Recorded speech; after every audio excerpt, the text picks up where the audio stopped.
So then, it's over. The end of the DDF Racer YouTube channel Hotlap Challenge Championship.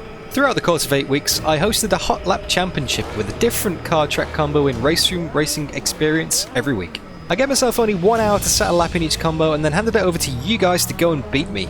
Each round stayed open right up until the end of the final week to give any potential latecomers a chance to catch up. The top 30 in each individual challenge scored points, and at the end of the 8 weeks, the points would be added up and we'd have ourselves a champion. My aim was to make the car and track selections as varied but also as accessible as possible to try and make it a proper test of all kinds of situations. Not just a GT3 challenge or an F1 challenge, you know. I also wanted to try and avoid the stereotypical circuit choices like Spa, Monza, Nürburgring, the kind of places we sim racers know like the back of our hands.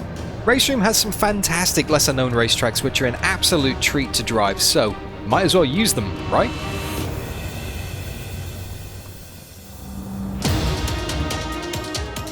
Throughout the course of this video, I'll be doing a quick recap on each round before going through the final standings to see where everybody finished. Before I get stuck in though, I just want to say a massive thank you to everybody who took part. The response was way bigger than I ever could have predicted, with 140 of you giving it a go, and I had so many kind words of thanks for arranging the whole thing. Honestly, it was an absolute pleasure, and I just hope I managed to bring a nice little distraction to your lives during those bizarre times of global lockdown. Anyway, let's start the DDF Racer YouTube channel Hotlap Challenge Championship review. Can't believe I never found a shorter name for it.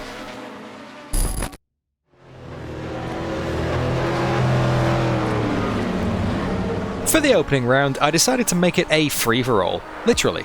One of the great things about RaceRoom is it's free to play, with a rather limited car and track selection of course. One such free potential combo was the Canhard R52 at RaceRoom Raceway, so this was my pick, to try and encourage as many people as possible to give it a go. Now this was a particularly tricky car on corner entry, especially due to the massive elevation changes here at RaceRoom Raceway, so it was always a case of trying not to lose control of the car and not feed too much energy through those tyres.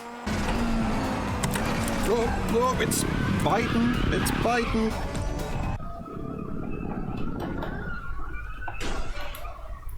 He'll get you. Now, remember how I said earlier that the top 30 scored points?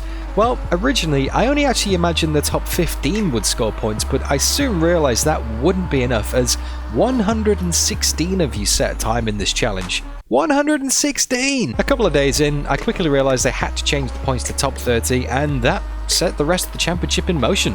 Okay, I also have a slight confession to make, guys. I actually spent an hour and 15 minutes on this challenge. My recording glitched out and I lost the footage from the original hour, so I had to go back and do a few more laps just so I could upload a video. It wouldn't really matter too much in the end though, as my best lap would be a 1 minute 35.453, almost 1.5 seconds off the pace of the eventual challenge winner, Dennis Gikel. The Frenchman would become an incredibly familiar face throughout the rest of the championship, along with several other DDF Racer YouTube channel regulars such as Henrik Stahlbrand, aka Captain Flatspot, James Tumulty, Tobias Naumann, Kane de Groot, aka Random Rexy, Paul Spencer, aka My Sim Racer, Jorn Jorensen, and Hans Lindman, aka Eaglecott. Also, there would be some OzNZ sim racing regulars too, such as Brody Steen and Damon Slavich. Now, of course, that's not everybody, but there are just too many of you to name individually, so I'm really sorry if I didn't give you shouts out. However, the most notable new face would probably be Alan Moon, aka Mooney GT.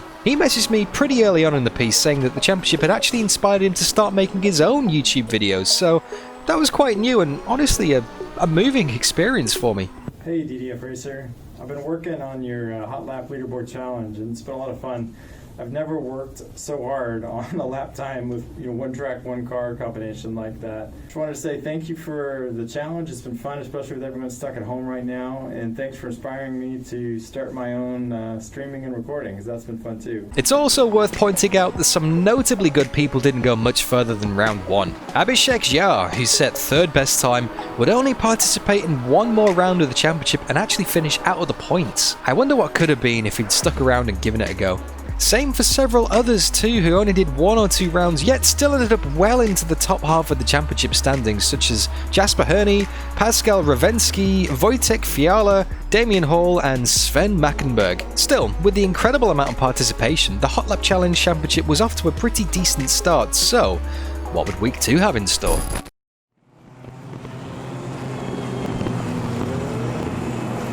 In a complete change of pace, and probably much slower than most people were used to, Round 2 saw the introduction of a RaceRoom cult icon, the NSU TTS. Around the shortest layout the Bilster Berg circuit had to offer, and even in the slowest car available, lap times were still well under the 1 minute mark, so I knew the gaps would be pretty small for this one. Pretty quickly into my run though, I found out that the NSU has a tendency to, well, it's kind of like a happy dog. It'll pop a wheel off the ground at the first opportunity and end up lying on its back waiting for a belly scratch.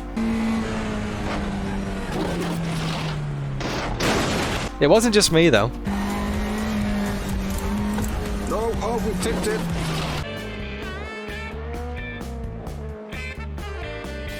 This car had to be coerced through every corner, and you had to know a long way back what direction you were going in so you could set up the weight transfer properly and get it towards the apex. On Top Gear, they talk about cars, some of those supercars having telepathic steering. This is the exact opposite. You have to be telepathic and know when you want the car to steer, and then you have to have already asked for it well in advance. This is like the government operations car where you have to make your request, and eventually someone might act on it. Someone who knows this all too well is Tobias Naumann, the NSU expert. This guy once showed up to a Tuesday Thunder when this was the car of choice and absolutely dominated, and also did pretty damn well in the official RaceRoom NSU event too. Needless to say, he set a blistering time of a 51.941, almost 1.2 seconds quicker than my best effort, but was robbed on the final day of the challenge by the winner from round 1, Dennis Gekel. I think it's safe to say that we all thought Tobias was going to take the spoils in this one, but his time would eventually only be good enough for second, just 0.038 seconds behind Dennis's best time. 2 out of 2 so far for the Frenchman. The pace of these guys is just highlighted even further by the fact that third place, regular OzNZ Sim Racing alien Brody Steen, was a whopping 3/4 of a second behind, on a lap that's only just over 50 seconds long. Surprisingly, this would actually turn out to be Brody's only top 3 finish and his best result of the season. Dennis and Tobias were honestly in another league, but further back it was incredibly tight, with only 1 second separating 5th place all the way down to 38th. Wushel van Fiepland and Matt Webb finished up near the top again and cemented their prospects as championship hopefuls, with Damien Hall also scoring well, but sadly this would be his final round for some reason and wouldn't take part in any of the remaining challenges. Notable mentions for Wolfgang Lahr too, who would get his best result of the season with an impressive 6th place against some very tough competition. Also scoring their first points of the season would be Harm Kloppman, Jorn Joran Joransson, Hans Lindman, aka Eaglecott, and James Tumulty, someone who took this championship on and streamed every single round. What impressed me even more though was that even though the car and track choice wasn't free RaceRoom content, 70 of you still turned up and sat a lap. I had a sneaky suspicion that the first round was only popular because literally anyone with a computer capable of running RaceRoom could set a time, but you all proved me wrong at Bilster Berg.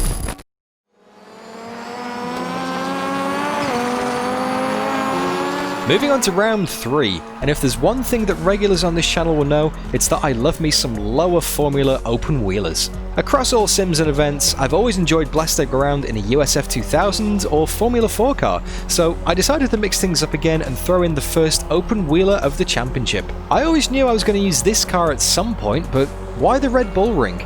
Well, the real world F4 series uses this track, so I figured if it's good enough for the pros, then it's good enough for you guys. Anyway, the views of Austria are nice, aren't they? Look at the mountains over there.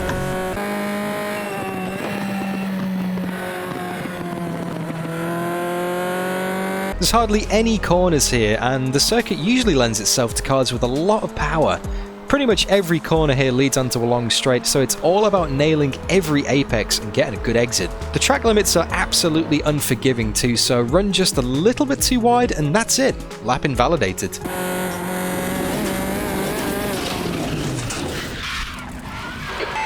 Concentrate, keep it between the white lines, you've lost this lap and the next one.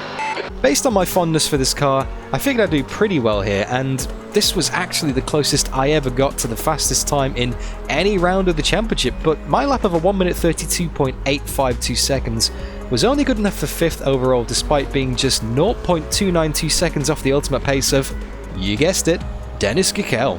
Dennis would once again sweep to the fastest time and claim round 3, making it a 100% success record so far. Would anyone be able to get close to him? At the previous round in the NSUs, it was Tobias who provided the closest challenge, but at the Red Bull Ring, those honours fell to Jasper Herney, only 0.039 seconds off the pace. Surprisingly though, Jasper wouldn't be seen again for the rest of the championship despite his great pace. Someone who would be sticking around though would be Matt Webb, once again right at the top with a solid 4th place and a serious haul of points.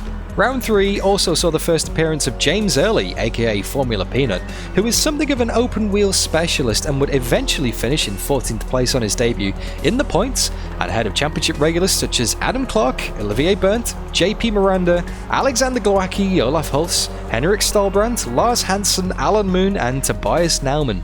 Another massive shout out to everyone who entered again. We eventually had 85 times on the board, even more than the previous round.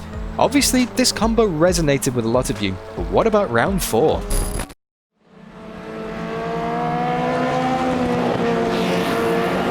I don't know why I went full empty box on this challenge, but it kind of worked out rather well. Say hello to the RaceRoom American Dream, the Ford GT1 at Mid-Ohio.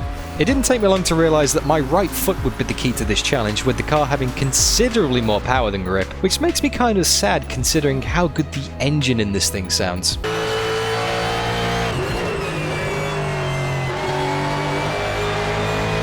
The circuit itself is, in my opinion, criminally underrated, and even though I'd done a race or two here over in R-Factor 2, I'd never done a lap at Mid-Ohio in RaceRoom for some reason, so decided, out of all the American circuits on offer, I'd pick this one.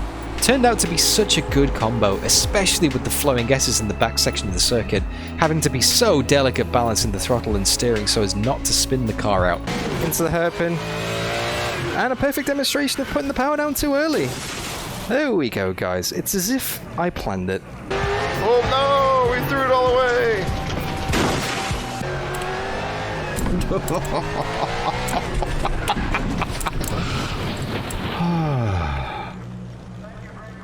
Chill. Each lap felt better than the last, and I'd eventually work my pace down to a 1 minute 21.318 seconds, which would be good enough for 11th position. Someone who made it their personal mission to beat my time though was Henrik Stolbrand, aka Captain Flatspot. You've just done it, 21.30. Yes. Sector 3 times quick. Oh, you got me this time, Captain. Despite a strong initial showing from Damon Slavic, who would eventually finish the challenge in 4th, it was once again the French powerhouse of Dennis Kikel who would take the top spot from Wuschel by over 0.6 of a second, with Nico Kunze coming home in 3rd. Lurking in 5th was Matt Webb, who was yet to finish below 5th in any round. Some impressive consistency there. Looking a little further down the standings, we can see Olaf Hulse in 9th with his best result of the season, and Henrik Pettersson, aka RVR Closet, in 23rd place, getting his first points on the board. However, this would be his final entry in the championship, unfortunately. Again, we had an awesome turnout for this event, with 60 of you guys turning up in second lap. It seemed like no matter what combo I threw at you, no matter the car or the circuit, you'd give it a go. So, time to head on to round 5 and try something completely different.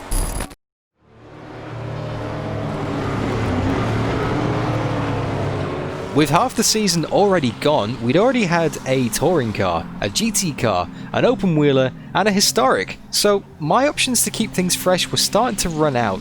Luckily, RaceRoom also has the KTM Crossbow on offer, so that was my pick for round 5, and what better place to take it than Knutstorp. If you're not familiar with this place, then don't worry. Not many people were before this challenge, but now it's probably one of my new favourite circuits. Sure, it's a little tight and twisty, but it's got such a great flow and some incredible elevation changes. I hadn't driven this car much before this challenge, so I didn't know what to expect, but I just love the idea of a lightweight, nimble thing attacking this almost roller coaster-like track. As always, at the start of my 1 hour for every challenge, I always check the leaderboard to get a benchmark lap and see what kind of times I'm up against. What? Oh, you're kidding me. Well, there goes that one. I already knew I wasn't going to be the one to knock him off the top spot, but my eventual lap of a 57.239 would put me in 6th place overall, just 1.1 seconds off the pace. Rather predictably, no one else could either for that matter, making it 5 straight wins in the championship for Dennis, and making it look rather ominous for the remaining 3 rounds. The car itself proved rather odd to drive though, and throughout the hour I just never really got to grips with the KTM. One moment I'd be battling massive on-power understeer and sailing into the gravel, whereas other times at the exact same corner I'd be looping the rear with on-power oversteer. Oh! Oh! Oh, there's the oversteer. Catch that back end. Dennis later explained he would use downshifts to actually unsettle the car and almost drift it around some of the corners. But no amount of setup changes made it any more predictable or understandable for me, and I'd probably say that this was the most frustrating challenge out of the championship for me. Some people clearly didn't find that to be the case though, as there were some mighty performances in the KTM, with Matt Webb stepping up from his usual 4th and 5th place finish and putting in a season best result of 2nd. Another season best would be hometown hero and super Swede Henrik Stolbrand, aka Captain Flatspot, in 5th, taking his local knowledge of Knutstorp to full advantage. Ronnie Pettersson-kurvan. Tunneln. Whoa. Svackan. Looking a little further down, we can also see some season best results for Adam Clark in 8th, Jonas Bergqvist in 13th, and Eric James in 25th. So, with over half the championship already gone, it was looking pretty strong for Dennis Gikel. Turning up slightly late to the party at Knutstorp was Damo Slavic, getting some mid-season momentum with yet another solid 4th place, and also Wushel van Fiepland with his 2nd top 3 finish in a row too. It was looking more and more unlikely that anyone would challenge Dennis for the overall win, but the battle for best of the rest was becoming rather intense.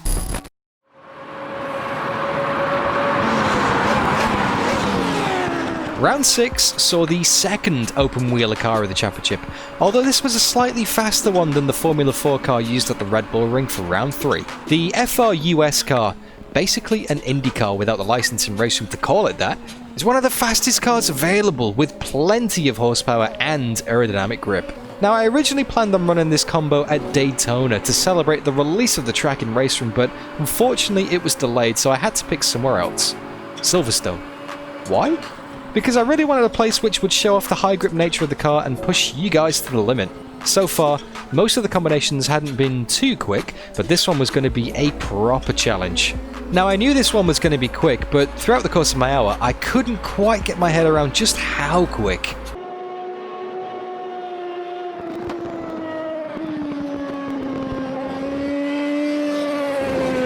The corners could be taken with so much more speed than I realised, and every time I pushed the car a little bit harder, it just stuck to the road.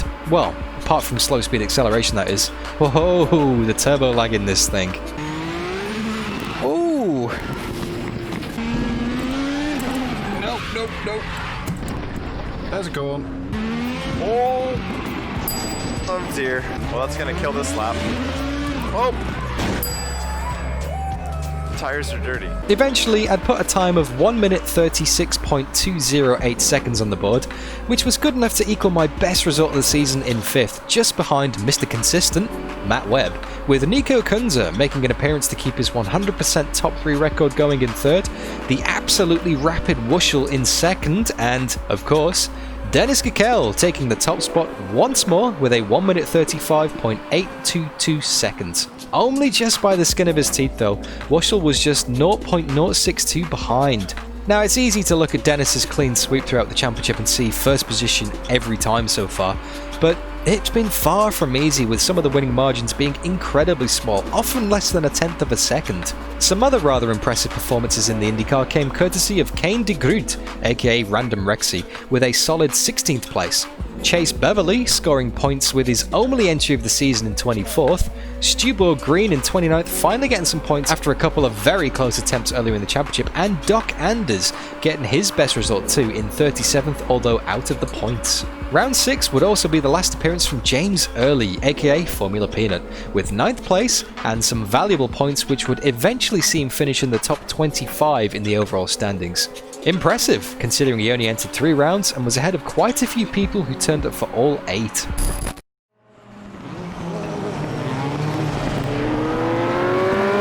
With the championship drawing to a close and only 2 remaining opportunities to pick a car track combo, the pressure was on. I wanted to make sure we had a front-wheel drive car in the challenge, and RaceRoom is known for having a mighty roster of front-wheel drive cars, so what to pick? I eventually went with the Audi TT-RS VLN car. Not because I didn't think the TCR cars were worthy, but because we had such a good time with the Audi at the DDF Racer 1000 subscriber community event earlier this year. The circuit of choice? Autodrom Most. Simply because I'd never driven here and was curious about the layout. It looked good on paper, but would having to learn a new track hinder me during the challenge? Remember, I've only got 1 hour to set a time. Oh wow, okay. I forgot that corner was there. Although reassuringly, I wasn't the only one who did this. Whoop. And there it is. Too much. Rather quickly though, I got up to speed and the gains became very small. A 10th here, or a 10th there. Also, this one was rather special for me as it was the only time throughout the championship which I set my fastest lap on my last attempt of the session. Normally, the end of my runs are pretty anticlimactic, but not this one. Oh, it's going to be a bit faster, but not as fast as we could go. Here we go. The lap time was at 1:35.57. And for the first time on a DDF Racer YouTube channel Hotlap Challenge Championship, I set my fastest lap in the last lap of the hour. Oh, there we go, guys. Although it wasn't just me who did that, because again, it seemed like James was pretty intent on stealing my thunder for this round. Come on, little car, cross that line, point 2. Yes, we did it on the last lap. Hey! My lap would put me in an eventual 9th position, only just behind Matt Webb, who'd finished out the top 5 for the first time all championship, dropping valuable points to Wuschel, who finished in 3rd and was closing up big time in the standings. Damo Slavic, once again in his customary 4th position, would find himself creeping up the standings too, but Nico Kunze was a no-show for this one, meaning he'd drop down the order a little. Taking his place in the top 3 would be an outstanding effort from Job Elander in 2nd position, his best result of the championship, and only just over a 10th shy of Dennis. Oh yeah, did I not say? Dennis won this one too. Some other notable best results of the season were Tomislav Gusic in 6th, Olivier Berndt in 7th, both getting a great haul of points, and the incredibly persistent James Tumulty in 17th, who really got to grips with the Audi in this round. Also, this was the one and only appearance of longtime DDF channel supporter Lena G, with an impressive 11th place, only 1 second off the pace. So, one challenge left to go, the finale, the big one. What kind of combo would it be?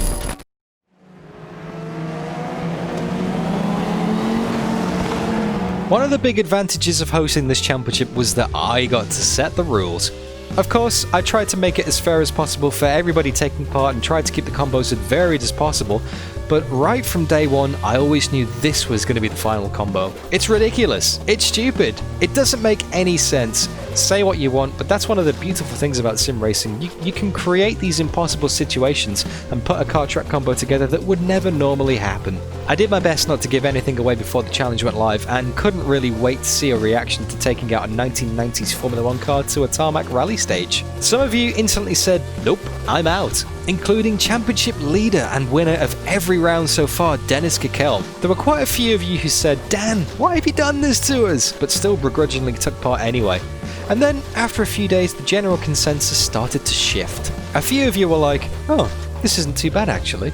And eventually, I think once people became familiar with the layout of the Hillclimb run, it turned into, oh wow, this is awesome. There was just something about this combo that clicked once you remembered where the major braking points were. The vast majority of the time, it was a case of pinning the throttle and just holding on for dear life, hoping the car would stick to the road over every single crest and bump. And when it did go wrong, it went wrong in a big way.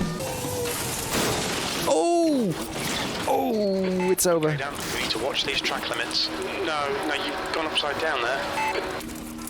Thank you, Spotter.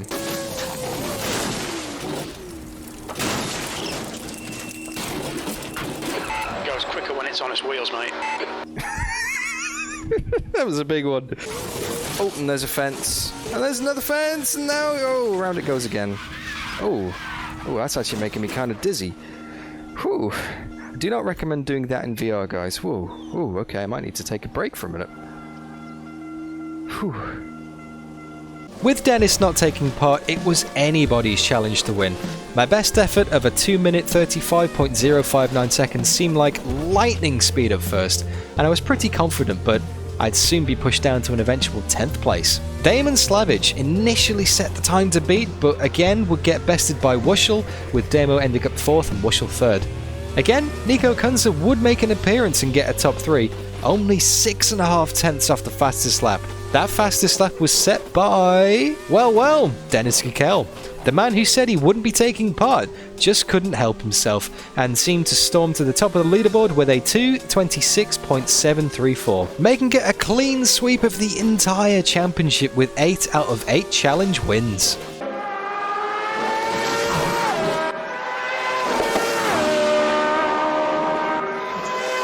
If we take a look a little further down the field, there are some great performances from Alan Moon, aka Mooney GT, in 11th, Hans Lindman, aka Eaglecott, in 15th, Alexander Glowacki in 16th, Jorn Jaren Jorgensen in 18th, and James Richard in 24th, all taking their best results of the championship in the final round. Some of the best performances of the season from Tom Wolfendale in 25th and Russ Bryant in 28th saw them score their first extra points too. Also scoring their first points would be Sami Sierainen and Sun Idu in 21st and 22nd respectively, with both of these drivers making the F1 Hillclimb run remarkably the only challenge they would enter. Now, compared to the start of the season where we had over 100 entrants, the final round only saw 36 people take part, the lowest of any of the challenges. Although, I think that may have been more to do with the combo more than anything else. I think I may have scared a few people off with this one.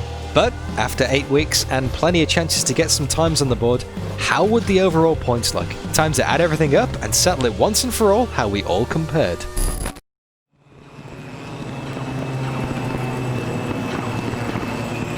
It's no surprise to see Dennis Gikel right at the top of the board. I mean, come on, he won every single round of the championship and took the maximum amount of points possible. If ever there was the definition of a deserving champion, then it's this guy, taking a clean sweep, 8 wins out of 8.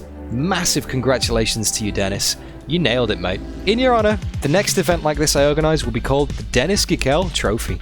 It wasn't plain sailing in the slightest though, with several rounds being won by less than a 1/10 of a second, which makes it even more impressive when you consider that one slightly missed apex could have made all the difference. Taking the best of the rest runners-up spot went to Wuschel van Fiepland, with a mighty impressive 5 podiums in a row in the final 5 rounds, ending the season with a huge charge, although still trailing by 317 points. Third place in the championship went to Matt Webb, who steadily racked up points all season long, but was a further 74 back from Wuschel. The top 3 had quite the advantage over the rest of the field, with a further 156 points back to 4th place, but this is where it starts to get very closely fought. Remarkably, despite only taking part in 5 out of the 8 challenges, Nico Kunze managed to hold off the rapid Brody Steen for 4th, finishing every one of those 5 rounds on the podium. A great showing from Damon Slavic saw him miss out on 5th from Brody by only 14 points. Effectively just a 22nd place finish, and then back in 7th, that's me on 478 points. The best I could do all season was 5th place, with both of those results coming in open wheelers, both the Formula 4 and IndyCar. That said, I only just managed to finish ahead of Timo Klinger in the end, by 3 points no less, with Timo being a bit of a latecomer to the championship. I remember him being the guy to beat at round 3 when checking out the leaderboard before my run, and then to see him sign up and give it a go later on was pretty awesome. Rounding out the top 10 were Job Elander and Olivier Byrne in 9th and 10th respectively, with Henrik Stolbrand, aka Captain Flatspot, only just missing out in 11th place. The further down the standings we go though, it's amazing to see how many full rows there are, with people taking part in every single challenge. The gaps get much smaller too, with each position being decided literally on thousandths of a second. Tobias Naumann, the NSU master, came home in 13th, with Paul Spencer, aka My Sim Racer, putting in a solid effort for 15th. JP Miranda only just held off Olaf Holtz for 16th by 3 points, with Adam Clark only a further 11 points back in 18th. In 19th and 20th were Jasper Herney and Pascal Ravensky, remarkably high up the standings considering they only took part in round 1 and round 3, with Pascal beating YouTube newcomer Alan Moon to the top 20 by 1 single point. That's right, after 8 rounds and a potential 1,120 points on offer, it all came down to a single point. In 23rd and 24th place are Alexander Glowacki and Stephen Poirier, the last 2 entrants who managed to finish every round in the top 30 and score extra points. Beyond this point though, we start to get a mix of people who couldn't quite find those extra few tenths, or maybe only turned up for a handful of challenges. Notably, James Early in 25th and Wojtek Fiala in 26th, who only posted times in 2 or 3 rounds, but made it count by being in or around the top 10 in each of their efforts. In 28th is Abhishek Jha, something of an anomaly, as he started out amazingly with a 3rd place in round 1, but then only showed up once more at round 3 and couldn't finish in the points there, getting a 63rd place finish. Perhaps he could have been a challenger for the Dennises, Wushels and Nikos of this world, but I guess we'll never find out. Bringing it home in 31st place overall is an incredibly solid effort from James Tumulty, who came out of sim racing retirement for this championship, sneaking 4 top 30 finishes and a total of 88 points, narrowly ahead of Hans Eaglecott Lindman on 81 points in 33rd, and Jorn Jarensen on 74 points in 34th. Now of course, it might take quite a while to list every entrant in the championship, so I'm going to skim through the lower standing a little, so apologies if you are watching and I miss you out. I haven't forgotten you and I haven't not noticed your results. Honest. A few familiar faces start to pop up here though, with Lars Hansen in 36th on 66 points and only 3 points ahead of Kane de Groot in 39th. Lars, who is also known as Less Than Expert Racer, should probably give himself a little bit more credit than he does with his great run in the Ford GT1 at Mid-Ohio, netting him a top 20 time. Same for Kane, aka Random Rexy, who really found some pace in the IndyCar at round 6 and managed a P16. Down in 53rd is Henrik Pettersson, aka RVR Closet, who gave it a good go in the first 4 rounds, scoring points in the Ford GT1 Mid-Ohio combo, but then not taking part in the second half of the championship. Exactly the same again for Jose Tapia, aka JT, in 62nd, the only difference being though that he couldn't make it into the top 30 in any of his efforts. I would like to give JT a massive shout out though, as it was his suggestion in the first place, which gave me the idea for this whole championship, and it's safe to say that without him, we wouldn't be here right now, scrolling through a leaderboard of 140 people. Thanks man, this whole championship was so much fun. Honourable mentions for some DDF Racer YouTube channel familiar faces, with Sean Smith coming home in 79th, Adam Rainey in 91st, Jelle Binsbergen aka Very Important Potato in a nice round 100th position, Richard Hall in 103rd with his sole Formula 4 entry, and, last but not least, Jonathan Gunther and Mark Jones in 127th and 128th respectively, the only difference between them being John getting P81 in the first round and Mark getting P82. That's right, when there's no extra points scored, it all comes down to your best result. Actually, sorry, they're not last. That honour falls to Matt Williams in 140th, who only entered the first challenge and finished in last position, nearly 20 seconds off the pace. So now it's time to move on to the section we've all been waiting for, the awards. And the championship winner, if you hadn't already guessed it by now, is Dennis Kickel, the Frenchman, taking 1,120 points with 8 out of 8 first place finishes. Awesome effort, mate. Well done. You deserve this. The Oh So Close award goes to the person who had the smallest percentage gap to Dennis in any round, that being Jasper Herney in the Formula 4 at Red Bull Ring, only 0.039 seconds off the pace, which works out at 0.00042%.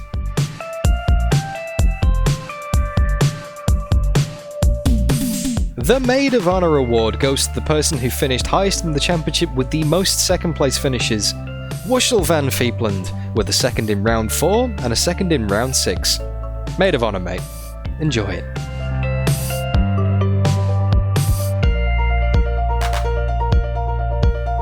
The One Hit Wonder award goes to the person who entered all rounds but had a particular standout in one round.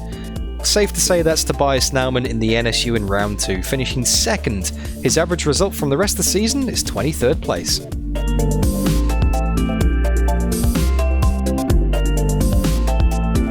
The Mr. Consistency award goes to the person who entered every round of the championship and had the least spread between their results. Now obviously we're going to discount Dennis for this because he won every single one, so after Dennis is Matt Webb with an incredibly consistent set of results. Good job, mate. The Hülkenberg Trophy goes to the highest place finisher in the championship who didn't manage to get into the top 3 in any round. That honour falling to Damon Slavic with 4 fourth place finishes in round 4, 5, 7 and 8.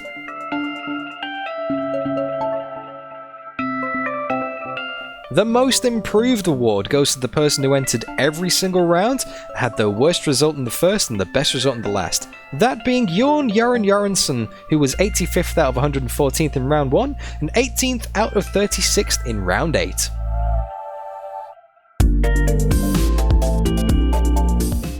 And finally, the Never Give Up award goes to the highest placed championship finisher who entered every single round but didn't get a top 30.